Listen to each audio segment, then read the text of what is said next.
Hey, how you doing? And welcome to the first ever Quickfire review for Resident Evil 7. I've been very impressed by this game. From the moment that I started it to the moment that I ended it, I never felt like anything was too rushed or that was too forced on me. This game has a lot of very, very good pacing involved with it, from going from action to a more slower paced game. It also has a very good claustrophobic feel to it. You definitely feel scared, maybe not like really scared like somebody's trying to kill you, but definitely like it's a creepy vibe it gives you, like a very Texas Chainsaw Massacre kind of thing. And I think that's what I liked best about it, is that, God, this game could have just been such a pile of garbage. It could have been so terrible. I mean, let's look at Resident Evil 6. While not a bad game in and of itself, it's a terrible Resident Evil game. There's nothing scary about it. You care nothing about any of the characters. Who cares? Like, it was awful. It was not good. Anybody who says otherwise, you're wrong. You know, I suppose, like, you know, compared to, like, what was Resident Evil 4, Resident Evil 5 and 6 were just so drab in comparison. And that's what makes this game so refreshing. It's so wonderful to see that they've gone back to the survival horror roots here. I think that it definitely brings up feelings of Resident Evil 1 quite a bit. The house definitely feels like the mansion, but it's very sinister and it's very dark, and their use of lighting is very, very good. I was really, really impressed with the visuals here.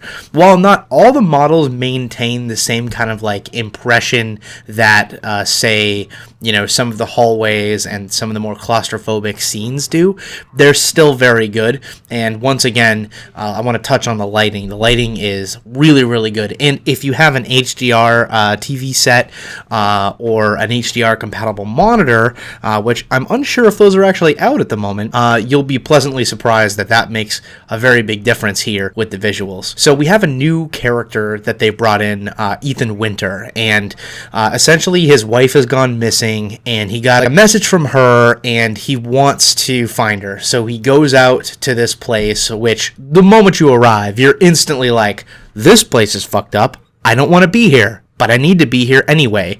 And it just gives you that foreboding sense of night is going to fall and shit's going to get fucked up. So you start walking around and you eventually enter the house, and all hell breaks loose.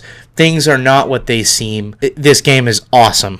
I would say, like, at the time of this review, it is the 6th of February, 2017, so the game is still $60. I would say that it's absolutely worth $60, especially if you're a fan of the Resident Evil series. This game is fantastic, not only from a technical standpoint, but from a survival horror standpoint. I've played Outlast, you know, I've played all the old Resident Evil games, and this one just brings up those feelings of nostalgia for when I played those games years past, but also brings something very new to the table. It's very impressive across the board. I highly, highly recommend this for just about everybody. So I would say, you know, if you're working with a budget, I would say that you can wait, but $60 really isn't asking too much for an experience like this. So I hope you like this review. Like the video, dislike the video. Let me know your thoughts. I want to make this as awesome as possible moving forward. So thank you for your time, and please don't hesitate to reach out. You know where you can find me, here on the YouTube channel, Tech Bear. Have a nice night.